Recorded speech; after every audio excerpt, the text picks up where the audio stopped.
ஓம் ஸ்ரீ கிருஷ்ணாய பரமாத்மனே நமः. கர்மேந்திரியாணி சம்யம்ய யாஸ்தே மனசா ஸ்மரன் இந்திரியார்த்தான் விமூடாத்மா மித்யாச்சாரஸ் ஸ உச்யதே. பகவான் ஸ்ரீ கிருஷ்ணர் செயல் புரியாமல் கண நேரம் கூட நம்மால் இருக்க முடியாது என்பதை இதற்கு முன்னால் கூறினார்.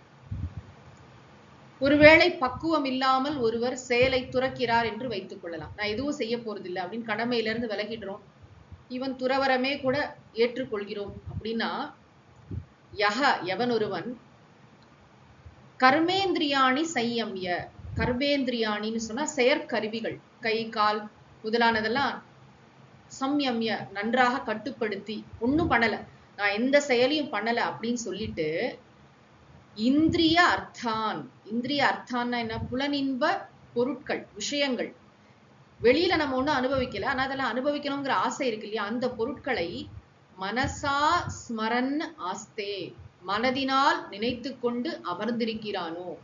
மனசுக்குள்ள விஷய தியானம், பகவான் 2வது அத்தியாயத்திலே சொன்னார் இல்லையா, எந்தெந்த விஷயங்கள் எல்லாம் நமக்கு புறத்துல அனுபவிக்க முடியலையோ அதெல்லாம் பற்றி மனசுல அனுபவிக்கிறது.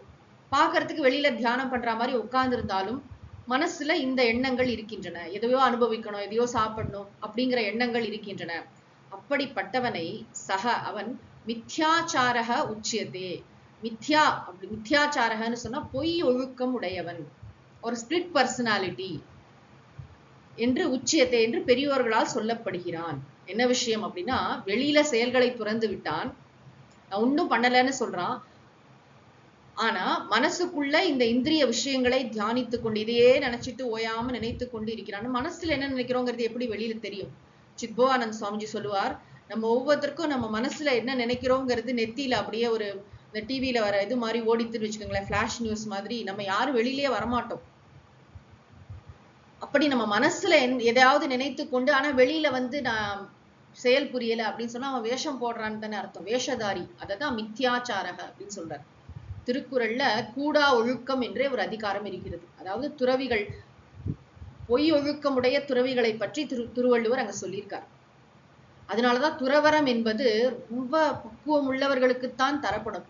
திடீர்னு மொமெண்டரியா அப்படியே நினைச்ச உடனே டக்குன்னு எல்லாம் துறவர தீட்சை தருவதில்லை. நீங்க பாத்தீங்கன்னா ஒரு சரியான ஆசிரமத்துக்குலாம் நம்ம போனோம்னா வருட கணக்குல அதற்கான பயிற்சிகள், அதற்கான தகுதிகள்லாம் இருக்கா அப்படின்னு பார்த்துதான் குரு பல வருடங்களுக்கு பிறகுதான் அந்த துறவர வாழ்க்கையெல்லாம் தரப்படும். அவ்வளவு ஈஸி கிடையாது. துறவர வாழ்க்கையை நாம் மலினப்படுத்தி விடக்கூடாது, அதோடைய வேல்யூ தெரியாம இருந்துடக்கூடாது. அது ஈஸி கிடையாது. துறவரத்துக்கு தயாரானவர்களுக்கு அது ரொம்ப சௌகரியமா இருக்குமே தவிர, பக்குவம் இல்லாமல் துறப்பது, கடமைகளை கண்டு பயந்து, இப்ப அர்ஜுனன் மாதிரி எனக்கு இதை பண்றதுக்கு இஷ்டம் இல்லை, எனக்கு பிடிக்கல, இங்க விருப்பு வெறுப்பு தானே பிரச்சனை. நமக்கு பிடிச்சிருக்கா பிடிக்கலையா, ஒரு விஷயம் பிடிக்கலன்னா அதை விட்டு விலகி ஓடுறோம், ஒண்ணு பிடிச்சிருக்குன்னா அதை நோக்கி ஓடுகிறோம். நம்முடைய ப்ராப்ளமே இதுதான். இப்ப இங்க பகவான் என்ன சொல்கிறார், யார் ஒருத்தன் பக்குவம் இல்லாமல் துறக்கிறான்னு வச்சுப்போம், அவன் என்ன செய்யறான், விஷயங்களை வெளியில விட்டுட்டேன்னு சொல்றான், ஆனா மனசுக்குள்ள அந்த புலனின்ப விஷயங்களை தியானித்து கொண்டிருக்கிறான், அவன் பொய்யொழுக்கம் உடையவன் என்று சொல்லப்படுகிறான். அதுதான் சுவாமிஜி ரொம்ப அழகா ஒரு கிறிஸ்டலைஸ் பண்ணி ஒரு கருத்தை சொல்லியிருக்கார். கர்மத்தை செய்வது ஆபத்து அப்படின்னா என்ன, நம்ம செயல் புரிந்து கொண்டே இருந்தா செயல்லையும் செயலோட பலன்லையும் நிறைய பற்று வரும், நிறைய இன்ப துன்பங்களை அனுபவிப்போம், மறுபடியும் பிறவி சூழல்ல மாட்டிப்போம். கர்மா அப்படிங்கிறது எப்பயுமே ஒரு பாண்டேஜ் தான். சரி, கர்மத்தை செய்யாம விட்டுடலாமான்னு பார்த்தா, கர்மத்தை செய்யாமல் விடுவது விபத்து. ஏன் அப்படின்னா மித்யாச்சாரி ஆயிடுவோம், ஸ்பிரிட் பர்சனாலிட்டி ஆயிடுவோம். கர்மத்தை யோகமாக செய்வதே சம்பத்து. கர்மத்தை எப்படி செய்யணும், கர்ம யோகமாக செய்ய வேண்டும். அது எப்படி செய்ய வேண்டும்ங்கிறது தான் பகவான் இந்த அத்தியாயத்துல நமக்கு படிப்படியாக கற்றுத் தருவார். ஆக ரொம்ப முக்கியமான ஒரு கருத்து, பக்குவம் இல்லாமல் செயலை துறந்து விட்டால் என்னாகும், நம்மளால மனசை உயர்ந்த விஷயங்கள்ல ஈடுபடுத்துறதுங்கிறது அவ்வளவு ஈஸி கிடையாது. அப்படி மனசுல உயர்ந்த விஷயங்களை நினைக்கிறேன், இப்ப நம்மளே ஜபம் பண்ண உட்காடுறோம், ஏதோ ஒண்ணு செய்யறோம்னா எவ்வளவு நேரம் நம்மளுடைய ஃபோக்கஸ் இருக்கு, அட்டென்ஷன் இருக்கு. இப்ப பள்ளிகள்லயோ கல்லூரிகள்லயோ குழந்தைகளுக்கெல்லாம் அட்டென்ஷன் ஸ்பேன் அப்படிங்கிறது பாத்தீங்கன்னா ரொம்ப குறைவா இருக்கு.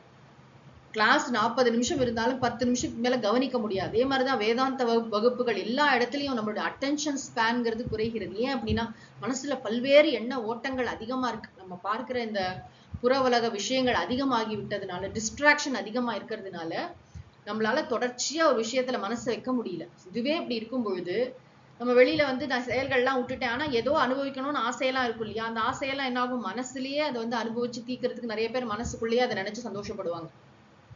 அந்த மாதிரி இருக்கிறது வந்து அது என்ன பிரயோஜனம் அதுல வந்து? அது வந்து பொய் ஒழுக்கம்ங்கிறார் பகவான். நீ வந்து எல்லா செயல்களையும் துறந்து விட்டு அமர்ந்தால் மெய்ப்பொருளை தியானிக்க வேண்டும். இப்ப மெய்ப்பொருள்னா என்ன அப்படிங்கறத அதை பற்றிய ஞானத்தை பெற வேண்டும்.